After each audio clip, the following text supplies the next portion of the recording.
Think you know everything about Invincible? Think again. This comic is packed with mind-blowing details that even die-hard fans might have missed. From hidden connections to shocking backstories, here are 10 insane facts you probably didn't know about Invincible. Buckle up and get ready for a deep dive. And don't forget to subscribe, hit the like button, and turn on notifications so you never miss out on more deep dives into your favorite comics. The Immortal isn't just an ancient warrior, he's been an influential figure throughout human history. In a surprising revelation, it is hinted that he was actually Abraham Lincoln. Yes, you heard that right. This detail isn't just a throwaway joke. It speaks volumes about the Immortal's longevity and influence. Throughout his long existence, he has shaped events across centuries, constantly reinventing himself. Imagine the kind of stories he could tell.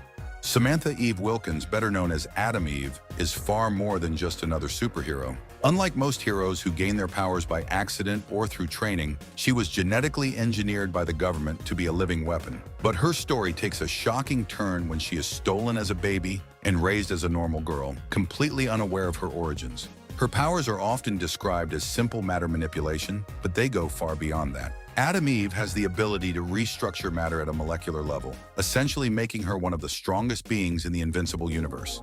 When Alan the alien first appears, he seems like nothing more than a generic, muscle-headed alien fighter challenging Earth's heroes, but his true role is far more important.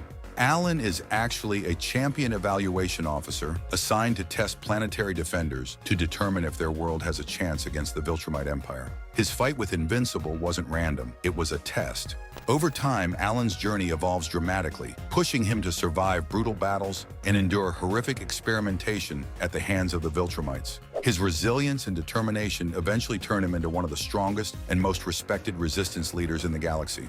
Ever notice how the original Guardians of the Globe seem strangely familiar? That's because they were intentionally created as a parody of DC Comics' Justice League. Darkwing is a clear stand-in for Batman, War Woman is an obvious nod to Wonder Woman, Red Rush mirrors The Flash, and so on. Robert Kirkman used these parallels not just for fun, but to subvert expectations in a brutal way.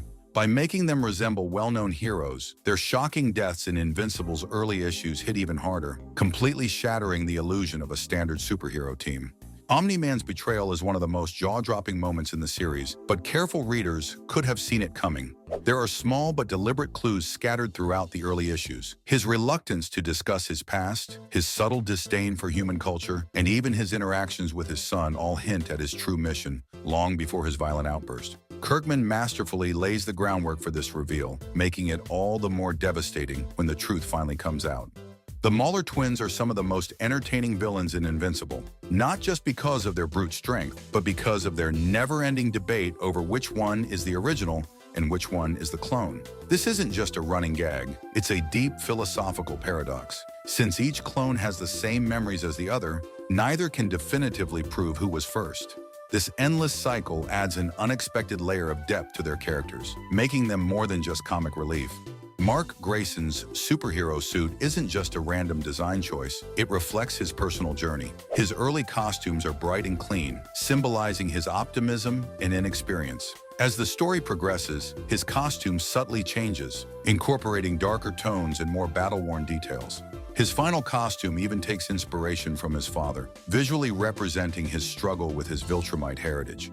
Episode 5 of Invincible recreates a powerful moment from issue number 18. When Mark saves a family trapped in a collapsing building, the scene mirrors a full-page spread from the comic, with near-identical framing and dialogue. The comic never fully explains how they got there, making the show's version a more complete take on the moment. The episode also features a fun cameo. Mark's principal, Winslow, is voiced by Reginald VelJohnson, the actor who inspired the character's name and design in the comics, a subtle but cool nod for longtime fans.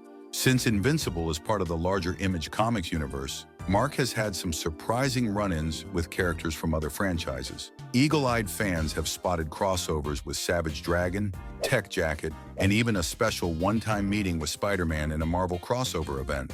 These hidden connections expand the world of Invincible, reminding fans that it exists within a much bigger superhero multiverse.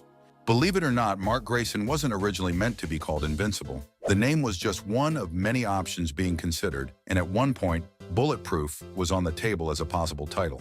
In a fascinating twist, the name Bulletproof later became the alias of another hero in the series. This behind-the-scenes tidbit adds an extra layer of fun for fans who love to see how things could have played out differently.